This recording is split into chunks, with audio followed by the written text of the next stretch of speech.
Good afternoon, everyone, and welcome to this Monday's Wealth Creation Show. We are on this sunny Monday. As you can see, Jim's enjoying the sun, so it is a really nice day. And today we're going to look at perspective, and I think more importantly, understanding other people's perspective and not just your own.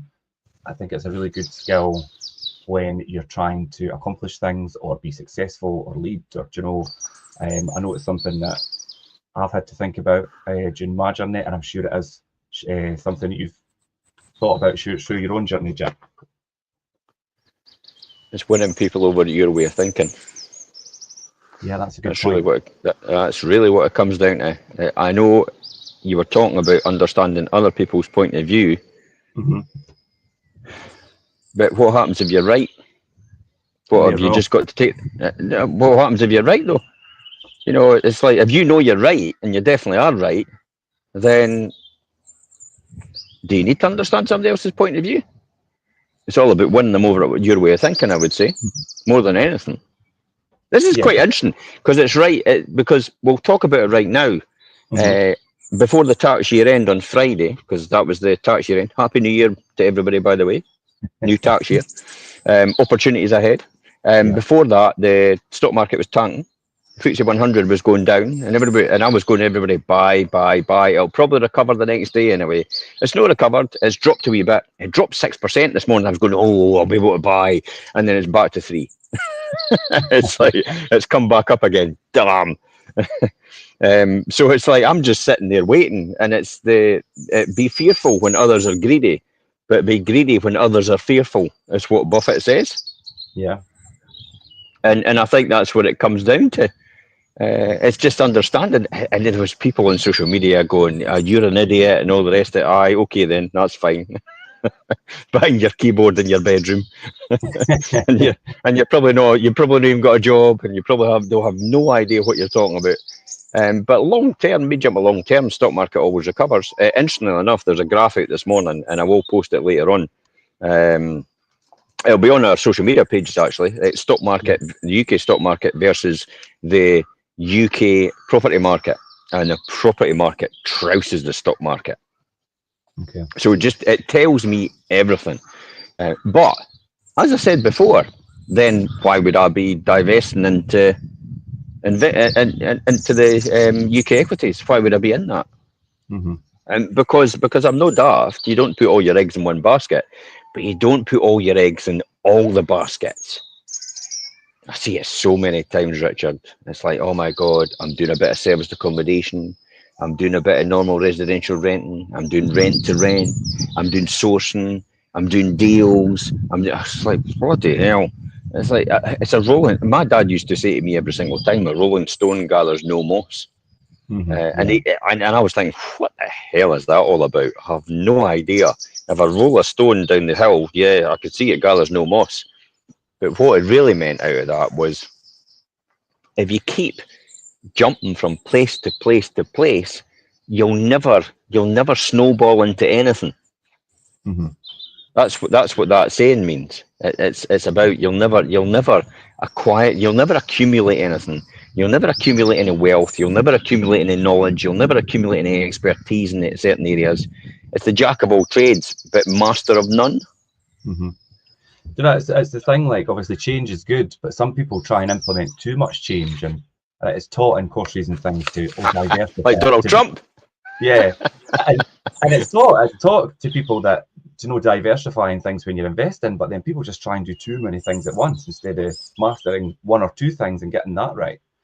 Yeah, it's interesting to see where people are from. Somebody's here from Thailand on, and I shout out to Thailand. I'm watching just now. It's interesting what he's doing. He's just tanking the economies around the world and putting everybody into fear. But all his mates are sitting there with their cash reserves going, "Yeah, beauty, there's buying opportunities if ever I've seen them." Yeah. And they'll be patting him on the back, and he's destroying. He's not just destroying everybody else's economy; he's destroying his own economy. He fails to forget that most of the parts at Boeing, as an American company, sources are actually from overseas and have tariffs on them. So Boeing have to pay more money for all the parts. Hello. Yeah, some of it seems a bit nonsensical. Hello, McFly. This is Trump. Hello, on Trump's head. McFly, is everybody in there? Yeah, I think for this side of the pond, I think it's going to be interesting to see how that all pans out. But I mean, it does have an effect on us as well in the grand scheme of things. Yeah, I'm not really sure if it'll have an effect on me at all. I'm not really bothered. You or I directly, but I mean, do you know what? Yeah, it'll be interesting to see how things pan out with Trump. Oh, I know how it's going to pan out. It's everybody's going to get fearful, and the stock markets will tumble, and other people like me will start seeing opportunities to buy, and they will all buy, and we'll realise that stock markets will recover, and we'll have made a huge gain. Mm-hmm. I mean, my pension's going up. I was looking at the 5-year pension, at the pension I invest in. That's gone up 61% in the last 5 years. I'm not going to quibble about that. That's all right. Kind of grumble about that.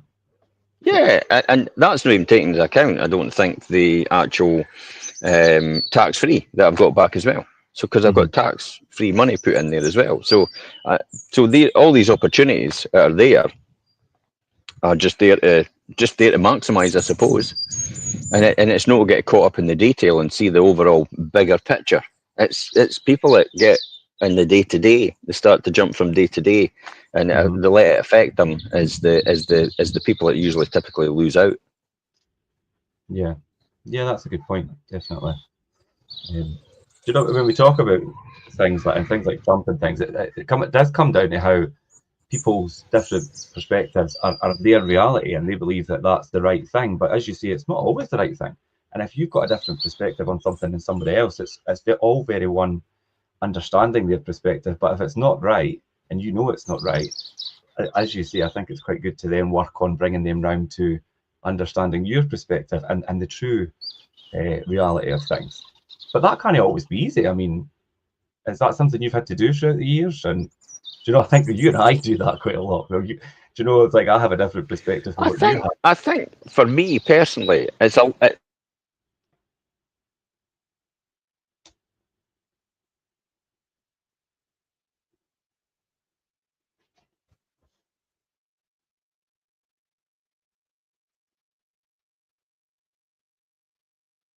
as both people tend to be right in this situation, and that's how, and you're both right from your own perspective.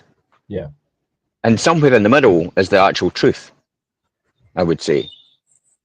That's typically what happens in most situations. There's somewhere in the middle is the truth, because they're both adamant that you're right, and you could be entirely opposite ends of the spectrum, but somewhere in the middle is actually the truth. And what happens? Clive Gillam actually used to talk about it quite a lot, and I remember his parting words when I left Beaufort, or the Beaufort group, and Clive said, "You know, Jim, it's all."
I'm back.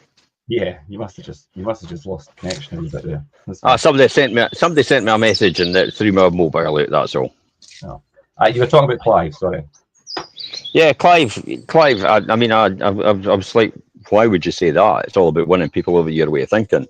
And I just like, I see you later. But in hindsight, now I think about it now, that is now what I've learned. It is all about, winning people over your way of thinking. That's it. Yeah. And everything is. Every negotiation is. And I'm not really particularly sure threats and fighting is the way forward to do that. It doesn't really. It reminds me, and it goes back to, you remember The Patriot, Mel Gibson? You ever watched that film? Yes, a long time ago. Right, and the one thing I always remember is when I think it's no Jeremy Irons. It's the boy marches in. You know, the captain. It's an absolute nut job. He marches in to his colonel, and his colonel's sitting at the desk, and he goes, "Do you know we have to establish commerce with these people once we've finished this, and you're going about killing them all, and maiming them all, and robbing them all, and raping them all, and all the rest of it." And he says, "And we've got to establish commerce at the end of this. Do you think that's highly likely going to happen?"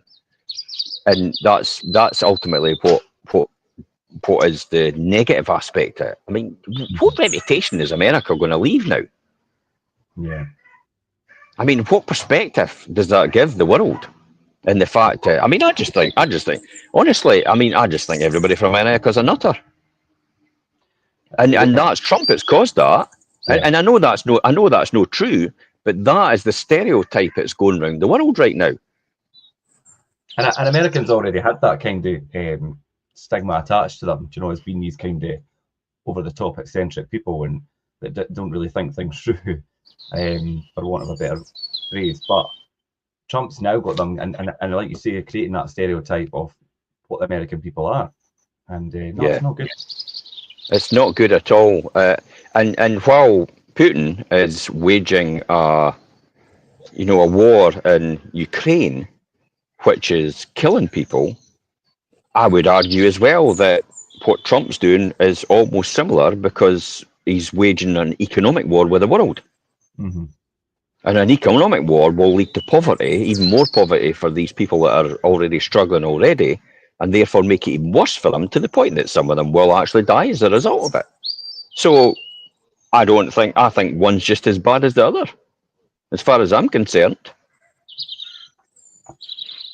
Yeah, you're absolutely right when you talk about winning people over and getting them round to your way of thinking. If you believe that, or that is the right thing, but that's a skill in itself to do that. Surely, like you say, war and forcefulness to a certain point isn't the way to do that.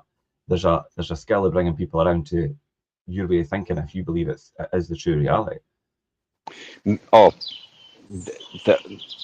that's why you have negotiators, doesn't it? Yeah. And in different situations, hostage situations, that's why you have a specialist negotiator that comes in, and you kind of think, is it not just a case of picking up the phone and going, can we do anything about it? But it's not, because that other person has a totally different mindset to anybody. It's rational thought, or they would never have done what they did in the first place. Mm-hmm. And so again, we're talking about perspective. When you look at it that way, from that person's point of view, they think they're right and doing what they're doing. From your point of view, you think that's no rational. That makes no sense at all. That is not normal, I would say. And that is what people don't realize, that they've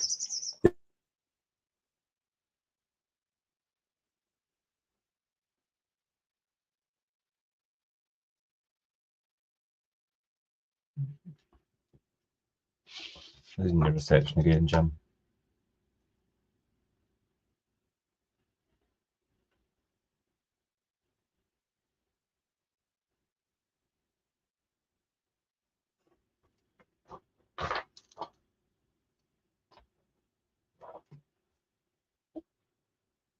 just What's that? You're back again. Mm-hmm.